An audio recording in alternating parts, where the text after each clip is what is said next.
नमस्कार, आप देख रहे हैं न्यूज 18। मैं हूं आपके साथ मेनका चौधरी और इस वक्त मौलाना यासूब अब्बास का विवादित बयान आया है। ऑल इंडिया शिया पर्सनल लॉ बोर्ड के अध्यक्ष ने दी है सरकार को धमकी।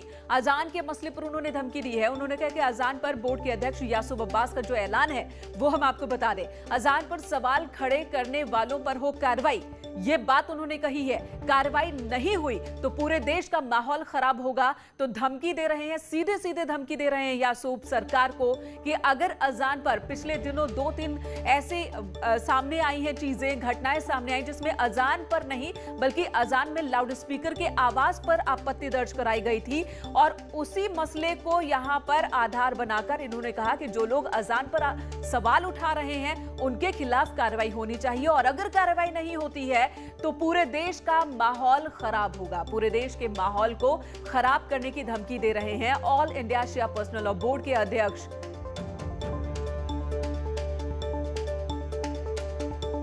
कि कुछ ताकतें ऐसी हैं जो हिंदुओं को मुसलमान से और मुसलमान को हिंदुओं से लड़ाने की कोशिश कर रही हैं, जिसके अंदर अब उत्तर प्रदेश के बड़े ओहदों पर बैठे हुए मंत्री भी उस खेल को खेलने में अपनी अहम भूमिका निभा रहे हैं। मैं केंद्र सरकार और प्रादेशिक सरकारों से ये ऑल इंडिया शिया पर्सनल लॉ बोर्ड की तरफ से ये गुजारिश करता हूँ कि इस तरीके से मंत्रियों के ऊपर, कुलपतियों के ऊपर और इस तरीके की भावनाओं को ठेस पहुँचाने वाले लोगों के ऊपर लगाम लगाएं, वरना देश के हालात खराब हो सकते हैं।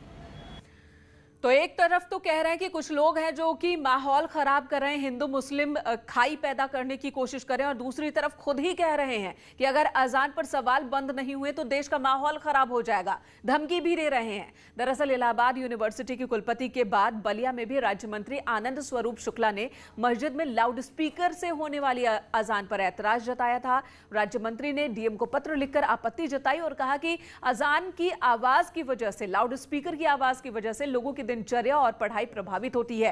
राज्य मंत्री ने कहा कि अजान से योग, ध्यान, पूजा पाठ और सरकारी कामकाज में दिक्कत होती है। दरअसल मंत्री के घर के पास मस्जिद है, मदीना मस्जिद है, अजान यहां पर होती है, लाउड स्पीकर का इस्तेमाल भी होता है, और इसी को लेकर उन्होंने आपत्ति जताई थी। है कि उनके घर के समीप, उनके मोहल्ले में, उनके गांव में जो मस्जिदें हैं वहां पर बहुत ऊंची आवाज में अजान, नमाज के साथ साथ दिन भर विभिन्न प्रकार की सूचनाएं और बातें प्रसारित की जाती हैं, जिससे अनेक प्रकार की परेशानियां लोगों को हो रही हैं। जिलाधिकारी बलिया को मैंने पत्र लिखा है। आपने, इनका कहना है कि दिन भर ऊंची आवाज में कुछ न कुछ सूचनाएं प्रसारित होती हैं, अजान की आवाज भी होती है। दिक्कत अजान से नहीं है। इससे पहले भी जो बात सामने आई, इलाहाबाद यूनिवर्सिटी की कुलपति ने जो बात कही, यही कही कि आवाज से दिक्कत अजान से नहीं है बल्कि उसमें लाउड स्पीकर के इस्तेमाल से है, और लाउड स्पीकर की आवाज बहुत ज्यादा होती है जिसकी वजह से उन्हें सोने में दिक्कत होती है। एयू की कुलपति जिन्होंने कहा कि शोरगुल से परेशान होकर उन्होंने चिट्ठी लिखी थी और यही कहा था कि उनके नींद टूट जाती है और दोबारा नींद नहीं आती। वहीं मंत्री आनंद स्वरूप शुक्ला को भी परेशानी होती है। उन्होंने भी यही बात कही कि अजान के शोरगुल से पढ़ाई लिखाई पर भी असर होता है, योग पूजा पाठ पर असर पड़ता है, बच्चों को दिक्कत होती है, बुजुर्गों को दिक्कत होती है, तो आवाज कम होनी चाहिए। लेकिन यहां पर जो सवाल उठाए जा रहे हैं उन सवालों को लेकर के ही अब एक नया सवाल खड़ा हो गया है कि अगर अजान से किसी को परेशानी है, अगर कोई अजान पर सवाल उठाएगा तो उसके खिलाफ कार्रवाई की जाए, और अगर कार्रवाई नहीं होती है तो फिर देश का माहौल खराब होगा। हमारे सहयोगी राजीव सिंह इस वक्त हमारे साथ मौजूद है। राजीव, ये तो सीधे सीधे सरकार को धमकी है कि अगर कार्रवाई नहीं होती है तो देश का माहौल खराब कर देंगे। देखिए, यकीनन जिस तरह से ऑल इंडिया शिया पर्सनल लॉ बोर्ड के अध्यक्ष मौलाना यासूब अब्बास का ये बयान सामने आया है कि कहीं ना कहीं लोग अजान की आवाज पर सवाल खड़ा करके वो हिंदू मुस्लिम को लड़ाना चाहते हैं, और अगर इन लोगों के खिलाफ कोई कड़ी कार्रवाई न की गई तो पूरे देश का माहौल खराब हो जाएगा। लेकिन शायद उन्हें ये नहीं मालूम है कि ये मामला कोई नया नहीं है। इससे पहले भी ये विवाद जो है वो इलाहाबाद हाईकोर्ट में गया था, और मई 2020 में इलाहाबाद हाईकोर्ट ने स्पष्ट रूप से ये कहा है कि जो अजान है वो इस्लाम का धार्मिक भाग है, लेकिन लाउड स्पीकर से अजान इस्लाम का धार्मिक भाग नहीं है। ऐसे में जो लोगों की नींद का मौलिक अधिकार है उसमें खलल देने का जी, और किसी इस को इजाजत वक्त नहीं दी जा खुद सकती। हमारे साथ आनंद स्वरूप मौजूद हैं जिन्होंने चिट्ठी लिखी है, मंत्री हैं। और आनंद जी, न्यूज़ 18 पर आपका स्वागत है। परेशानी किस चीज को लेकर है? अजान को लेकर है या फिर लाउड स्पीकर के इस्तेमाल को लेकर है? ये एक बार क्लियर कर दीजिए जरा।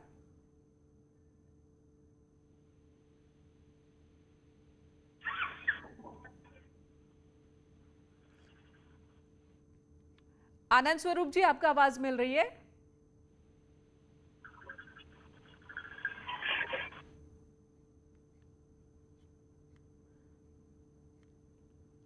आनंद स्वरूप जी, ये सवाल इसलिए कर रही हूं क्योंकि शिया पर्सनल लॉ बोर्ड की ओर से ये बात कही जा रही है, धमकी दी जा रही है कि अजान पर अगर कोई सवाल उठाता है तो देश का माहौल खराब हो जाएगा। तो क्या आपने सवाल अजान पर उठाया था या लाउड स्पीकर के इस्तेमाल पर उठाया था?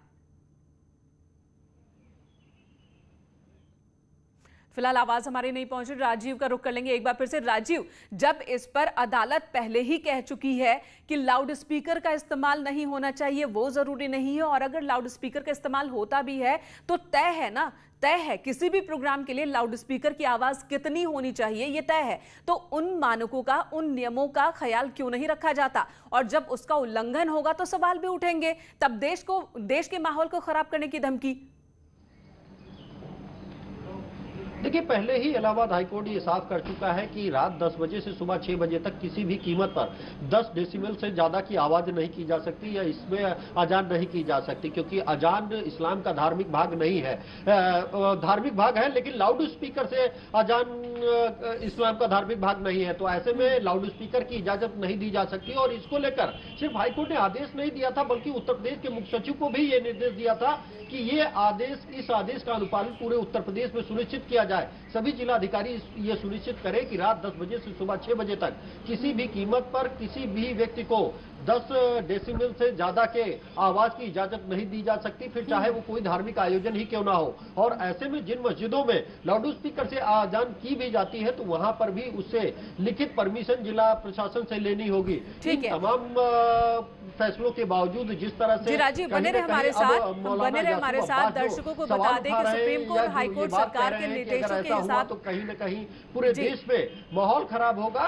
शायद उनको ये देखना चाहिए कि जी राजीव बने रहे हमारे साथ। दर्शकों को एक बार फिर से बता दें, डीएम ने कहा है कि जो निर्देश है सुप्रीम कोर्ट, हाई कोर्ट के जो निर्देश और आदेश इस मसले को लेकर अभी तक है उसका पालन होगा, सरकार के निर्देशों का पालन होगा, ये डीएम ने कहा है। डीएम को चिट्ठी लिखी है राज्य मंत्री आनंद स्वरूप ने और उन्होंने यही बात कही कि मस्जिद जो उनके घर के पास है उसमें लाउड स्पीकर में तेज आवाज में सिर्फ अजान ही नहीं बल्कि दूसरे जो इंफॉर्मेशन है और टिप्पणियां होती रहती हैं, पूरे दिन कुछ ना कुछ होता रहता है जिसकी वजह से दिक्कतें होती है, पढ़ाई लिखाई, बच्चों को, बुजुर्गों को और जो बीमार हैं उन्हें भी दिक्कत होती है। इस बात को लेकर उन्होंने डीएम को चिट्ठी लिखी है, लेकिन इस पर एक नया बवाल शुरू हो गया है, इसे नया एंगल दिया जा रहा है। राजीव हमारे साथ मौजूद है। राजीव, एक बात उन्होंने ये भी कही कि कुछ लोग हैं जो देश का माहौल खराब कर रहे हैं, हिंदू मुसलमान के बीच खाई को बढ़ा रहे हैं। तो खाई को कौन बढ़ा रहा है? जो धमकी दे रहा है कि देश का माहौल खराब हो रहा है वो खाई को बढ़ा रहे हैं, या जो अपील कर रहे हैं कि भैया तेज आवाज है, उससे दिक्कत हो रही है लोगों को तो आवाज थोड़ी धीमी कर ले?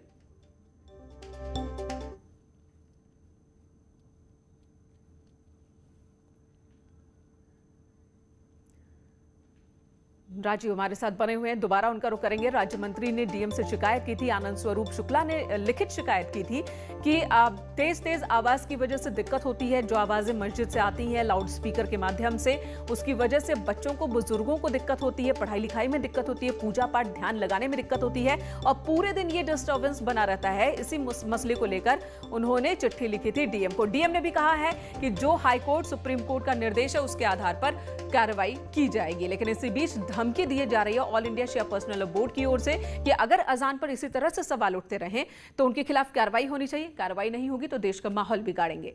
इधर केरल के मुख्यमंत्री पिनरई विजयन ने झांसी में ननों के साथ बदसलूकी के आरोप को लेकर गृह मंत्री अमित शाह को चिट्ठी लिखी है, लेकिन जांच में ये बात सामने आई कि उत्कल एक्सप्रेस में 19 मार्च को 2 नन और 2 लड़कियां यात्रा कर रही थी। उत्कल एक्सप्रेस में कथित रूप से बजरंग दल के कुछ कार्यकर्ता भी सवार थे। उन्हें शक हुआ कि 2 लड़कियों को धर्म परिवर्तन के लिए ले जाया जा रहा है, लिहाजा उन्होंने जीआरपी को इस मामले की जानकारी दी, जिसके बाद पुलिस ने ननों और लड़कियों से पूछताछ की।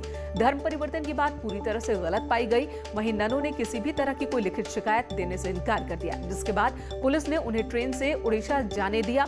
इस मामले में ननों ने कोई लिखित शिकायत देने से इनकार किया है, लिहाजा कोई कार्रवाई नहीं की गई।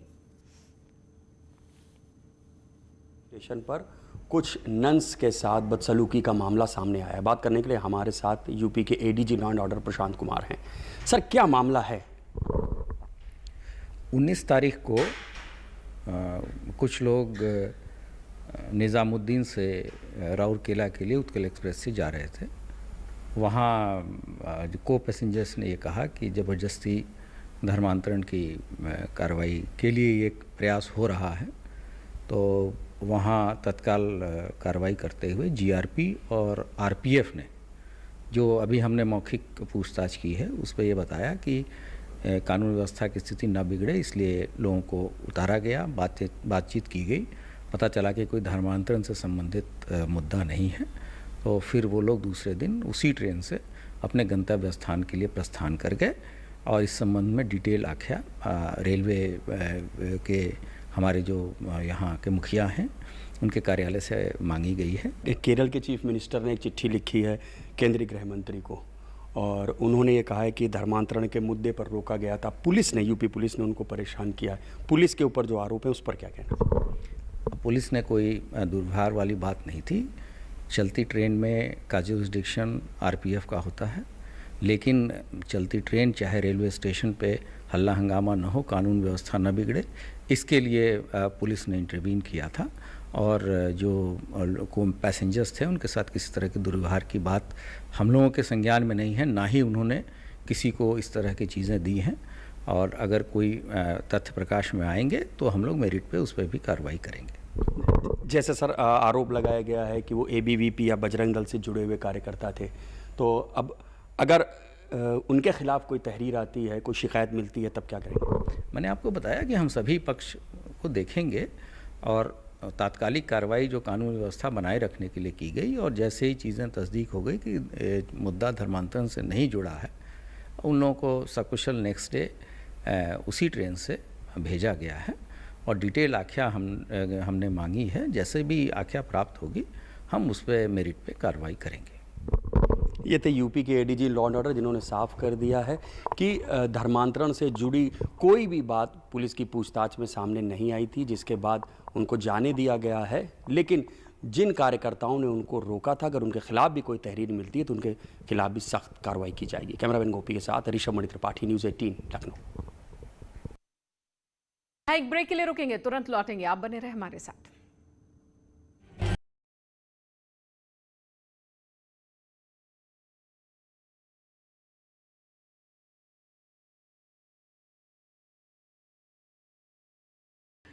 और इस वक्त बड़ी खबर कुंभ से जुड़ी हुई। कुंभ के दौरान जो भी श्रद्धालु कुंभ में हिस्सा लेना चाहते हैं, अगर वो जाएंगे तो कोविड की नेगेटिव रिपोर्ट अपने साथ लेकर जाना होगा। उन्हें 72 घंटे पहले की नेगेटिव रिपोर्ट होनी चाहिए उनके पास, तभी वो कुंभ में शामिल हो सकेंगे। नया नोटिफिकेशन जल्द ही जारी हो सकता है। 1 अप्रैल से 30 अप्रैल तक कुंभ का आयोजन चल रहा है। कोविड गाइडलाइंस का इस दौरान पालन किया जाए। इससे पहले भी ये नियम थे, लेकिन तीरथ सिंह रावत सीएम बने तो उन्होंने इस नियम को हटा दिया था। अब दोबारा से ये नियम लागू कर दिया गया है। 1 अप्रैल से 30 अप्रैल तक मेले की अवधि है। ये नोटिफिकेशन आज या कल तक जारी हो जाए। माननीय उच्च न्यायालय ने आदेश दिया है कि केंद्र की और राज्य की एसओपी का पूर्णतः पालन किया जाए।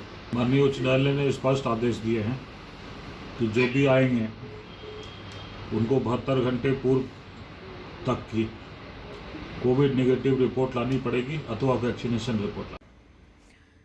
तो कोविड रिपोर्ट लानी होगी, नहीं तो वैक्सीनेशन रिपोर्ट लानी होगी, उसके बाद ही वो कुंभ में हरिद्वार क्षेत्र में एंटर कर पाएगा कोई भी श्रद्धालु। 72 घंटे पहले की रिपोर्ट होनी चाहिए, वो भी नेगेटिव। सुनील नवप्रभात हमारे साथ देहरादून से इस वक्त मौजूद हैं। सुनील, इस नियम को एक बार फिर से लागू कर दिया गया है। कोविड के बढ़ते मामलों को देखते हुए जो फैसला लिया गया है उसे सही कहेंगे? देखिए, मैंने कहा नियम तो पहले से ही लागू था। जब कोरोना का यहाँ पर उत्तराखंड में प्रभाव शुरू हुआ तो उसको लेकर विभिन्न स्तर पर करीब 10 याचिकाएं हाईकोर्ट पहुंची, जिसमें लोगों ने तमाम तरह की शिकायतें की थी कि जो कोविड गाइडलाइंस है उसका प्रॉपर पालन नहीं हो रहा है, जो कोविड के लिए जो व्यवस्थाएं होनी चाहिए थी वो व्यवस्थाएं नहीं है। और इनमें बहुत सारी याचिकाएं कुंभ को लेकर भी लगाई गई थी कि कुंभ में बड़े पैमाने पर जो भीड़ वहाँ पर जुटेगी उसके इंतजाम क्या होंगे, कोरोना से किस तरह से वहाँ पर बचाव होगा, और कामकाज को लेकर भी कुंभ में जो निर्माण कार्य है उनको लेकर याचिकाएँ लगी थी। तो हाईकोर्ट अब इन याचिकाओं को क्लब कर एक साथ इन पर सुन रहा है। और बीच में भी आपने देखा कि हाईकोर्ट ने कड़े नियम जारी करते हुए कहा था कि जो कुंभ में जब हजारों श्रद्धालु वहां पर जुटेंगे तो राज्य सरकार के क्या कुछ वहां पर सावधानी बरतेगी, इसको लेकर एक एसओपी की जरूरत पड़ेगी। तो जिसको देखते हुए केंद्र ने एसओपी जब जारी की तो उसमें स्ट्रिक्टली ये गाइडलाइन थी कि कुंभ में जो भी श्रद्धालु आएगा सुरक्षा की दृष्टि से उनकी RT-PCR नेगेटिव रिपोर्ट होना बेहद जरूरी है। और इसी एसओपी को राज्य सरकार ने भी हूबहू लागू कर दिया था। लेकिन इस बीच जब सत्ता परिवर्तन हुआ तो आते ही जो नए मुख्यमंत्री तीरथ सिंह रावत, उन्होंने एक बात ये आदेश जारी कर दिया कि अब कुंभ में जो भी श्रद्धालु आएंगे उनके लिए RT-PCR नेगेटिव रिपोर्ट लाने की जरूरत नहीं है। और इसके बाद हमने देखा कि 12 मार्च को जो स्नान हुआ, कुंभ में 35 लाख श्रद्धालु जुटे। अब चूंकि 1 अप्रैल से इसका विधिवत तौर पर नोटिफिकेशन हो जाएगा, 3 स्नान अभी भी बाकी हैं, और जिस तरह से कोरोना का संक्रमण लगातार बढ़ रहा है, खुद उत्तराखंड में भी हम देख रहे हैं कि लगातार जो केस हैं पिछले 1 हफ्ते में उनमें बढ़ोतरी हो रही है। तो इसको देखते हुए आज हाईकोर्ट जो सुनवाई कर रहा था, हाईकोर्ट ने एक बार फिर दिशा निर्देश जारी किए हैं कि जो केंद्र की एसओपी है, जो स्टेट गवर्नमेंट ने जो एसओपी है उसका कड़ाई के साथ पालन। कई और तैयारियां भी कुंभ क्षेत्र में की जानी थी कोरोना के मद्देनजर, जैसे हॉस्पिटल और उनकी व्यवस्था हो, अस्थायी हॉस्पिटल की, तो वो तमाम व्यवस्थाएं हो चुकी है या अब भी काम चल ही रहा है? देखिए, कुंभ में व्यवस्थाएं तो हैं, अस्पताल भी हैं और तमाम तरीके वहाँ पर फोर्सेस भी मौजूद हैं, जो बॉर्डर एरियाज़ हैं वहाँ पर भी फोर्सेस मौजूद हैं। लेकिन आप अनुमान लगाइए कि अब जब 12 मार्च को जो स्नान हुआ उसमें करीब 35 लाख श्रद्धालु जब हरिद्वार पहुँचे, आगामी अभी 3 स्नान और बाकी हैं, इनमें अगर इतनी लाखों की तादाद में श्रद्धालु हरिद्वार में पहुँचते हैं तो उनकी कोविड-19 नेगेटिव रिपोर्ट चेक करना अपने आप में एक बड़ा चैलेंज राज्य सरकार के पास है। उतने संसाधन राज्य सरकार को लगाने होंगे और एक सीमित समय भी है कि आपको कुंभ में आना है। चुनौती बहुत बड़ी है, चुनौती बहुत बड़ी है और जो संकट है वो बहुत गहरा है। कोरोना के मामले तेजी से बढ़ने लगे हैं और ऐसे में जरूरी है कि कोरोना की जो गाइडलाइंस है उनका पालन किया जाए, सख्ती बरती जाए, वो भी तब जब लाखों की संख्या में श्रद्धालु हरिद्वार पहुंच रहे हैं। धन्यवाद आपका पूरी जानकारी देने के लिए। तो कोरोना को लेकर हाईकोर्ट ने सख्त रुख अपनाया है। कुंभ में कोरोना को लेकर हाईकोर्ट ने सख्ती दिखाई और कहा कि केंद्र की जो एसओपी है उसका पालन किया जाए। अधूरे काम पर भी रिपोर्ट मांगी गई है हाईकोर्ट की ओर से।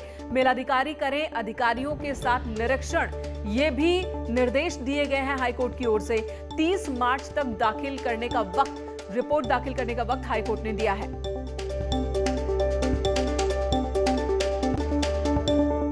उधर बस्ती से बड़ी खबर, जहां पर कॉलेज की छत से छात्रा ने छलांग लगा दी है। छत से कूदने से फार्मेसी की छात्रा की मौत हो गई।